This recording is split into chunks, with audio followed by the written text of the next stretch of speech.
4 जूनला देशभरात निवडणुकांचे निकाल लागत आहेत. याच वेळी महाराष्ट्रात मराठा आरक्षणाचे आंदोलनकर्ते मनोज जरांगे पाटील यांनी उपोषणाची हाक दिली आहे. महाराष्ट्राच्या लोकसभा निवडणुकांवर मराठा आरक्षणाच्या मुद्द्याचा काय परिणाम होतो याकडे देशभरातल्या राजकीय धुरीणांचे लक्ष लागलेले असतानाच जरांगेंनी उपोषणाची हाक दिली. पण या संदर्भात एक बातमी पुढे आली. मनोज जरांगेंना त्यांच्याच गावातून त्यांच्याच ग्रामस्थांचा या उपोषणासाठी विरोध होतोय. ग्रामस्थ जरांगेंवरती का नाराज आहेत आणि जरांगेंना का विरोध करतायत जाणून घेऊ पुढच्या काही मिनिटांमध्ये. मराठा आंदोलक मनोज जरांगे पाटील यांनी आता आंतरवाली सराटीत उपोषण करू नये अशी मागणी आंतरवाली सराटीतल्या काही ग्रामस्थांनी केली आहे. आज या ग्रामस्थांनी जिल्हाधिकाऱ्यांना भेटून तसं निवेदन दिलंय. मागच्या 10 दिवसांपासून जरांगे पाटील आंतरवाली सराटीत आंदोलन करतात. त्यामुळे आंदोलनाचा ग्रामस्थांना मोठा त्रास होत असून आता लोक वैतागलेत. त्यामुळे जरांगे पाटलांच्या 4 तारखेच्या उपोषणाला त्यांनी स्थगिती द्यावी, परवानगी देऊ नये अशी मागणी ग्रामस्थांनी प्रशासनाकडे केली आहे. आश्चर्य म्हणजे यामध्ये जरांगे पाटलांच्या शिष्टमंडळातल्या सदस्यांचाही समावेश आहे. याशिवाय जरांगे यांनी आरक्षणाचा मुद्दा बाजूला ठेवून आता ते राजकारण करत असल्याचा गंभीर आरोपही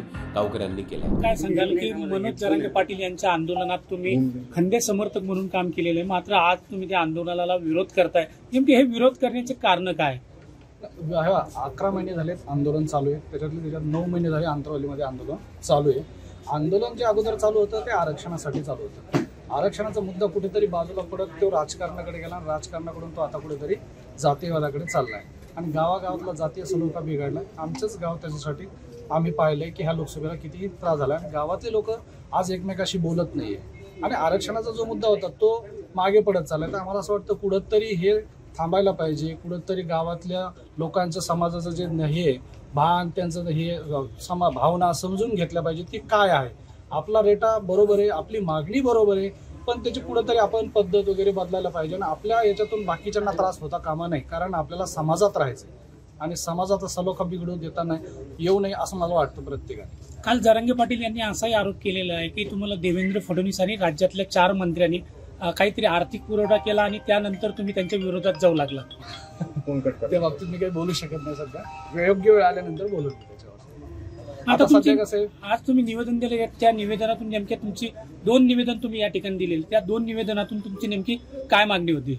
पहिलं निवेदन असं होतं की गावातलं वातावरण बिघडलंय, जातीय सलोखा बिघडलाय. गावातल्या लोकांनी सुरुवातीला सर्व समाजाने त्याला पाठिंबा दिलाय. आजही आता दिवस ते लोक सेवा करतात, पण कुठंतरी ह्या जातीयवादामुळे ते थोडेसे बाजूला गेले. तर हे लोकांमधली नाराजी वाढली, पण ते समोर येऊन स्पष्ट सगळ्यांशी बोलू शकत नाही. आणि आम्ही ती हिंमत केली, बरोबरला बरोबर आणि चूकला चूक बोलून दाखवण्याची हिंमत केली की हे कुठेतरी थांबवा. कारण गावागावातलं वातावरण बिघडलंय. कीर्तनाला कोणी जायचं, महाराज कुठला आलाय त्यानुसार कीर्तनाला जाणाऱ्याची संख्या आजकाल तशी दिसायला लागली.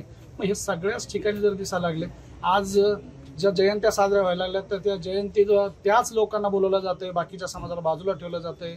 तर याच्यातून कुठंतरी जातीय सलोखा वेळा तो बिघडता कामा नये, कायदा सुव्यवस्थेचा प्रश्न होता कामा नये. म्हणून आम्ही हा निर्णय घेतला आणि गावात सगळेच मुलं शिक्षण घेत आहेत. आता 10वी 12वीच्या परीक्षा होत्या, नीटच्या परीक्षा होत्या. तुमचं जर 12, 1, 2 वाजेपर्यंत जर रोज जर कीर्तन ते चालू असेल तर त्या मुलांच्या शिक्षणाचं काय? गाव हे शक्यतो शेती हे त्यांचं मुख्य व्यवसाय. शेतकरी हा दिवसभर शेतातलं काम करून घरी येतोय आणि जर त्याला झोप मिळत नसेल, त्याच्या रहदारीवर जर अडचण येत असेल, प्रत्येक ठिकाणी त्याला सगळ्या अडचणी फेस करावं लागत असतील. लहान लहान मुलं आहेत, रोज एवढी वर्दळ, एवढ्या गाड्या, पोलीस बंदोबस्त, याच्यामुळे त्यांच्या मनावर परिणाम होत चाललाय. आंतरवाली सराटीमधल्या ग्रामस्थांच्या मागणीवर प्रशासन कोणती भूमिका घेतं हे पाहणं महत्वाचं ठरणार आहे. जरांगे पाटील यांचं उपोषण आधी मराठवाड्यापुरतं सीमित होतं. आता या उपोषणामुळे जातीयवाद होत असल्याचं देखील जरांगे पाटील यांच्या सहकाऱ्यांनी जिल्हाधिकाऱ्यांना दिलेल्या निवेदनात म्हटलंय. हे निवेदन दिलेलं आहे. निवेदनातून काय मागणी केली? नाही, निवेदनातून ही मागणी केली, आंदोलन हे आंदोलनाच्या पद्धतीने आंदोलन चालू राहतं, फक्त उपोषण गावातलं स्थगित करा. पण आंदोलन तुम्ही चाललंय, पण उपोषण स्थगित करा. उपोषणामुळे काय व्हायला परिस्थिती इतके लोक जमा होतात आणि त्याचा आता गाव 10 महिने झाले त्रास सांगतात खूप. बाकी आम्हाला त्रास नाही, आम्ही आता खूप कष्ट आम्हाला त्याचं काही वाटत नाही. पण अदर लोक गावातली इतर समाजाची मंडळी असतील, त्या असतील, आपले बी काही लोक असतील, त्या लोकांनी आता असं ठरवलं की आता एकूण तर तुम्ही थांबावं, एवढंच बाकी काय. जिल्हाधिकाऱ्यांनी काय आश्वासन दिलं? नाही, त्यांनी आश्वासन दिलं तुमच्या या मागणीचा आम्ही विचार करू, कळवतो तुम्हाला. हे सांगितलं.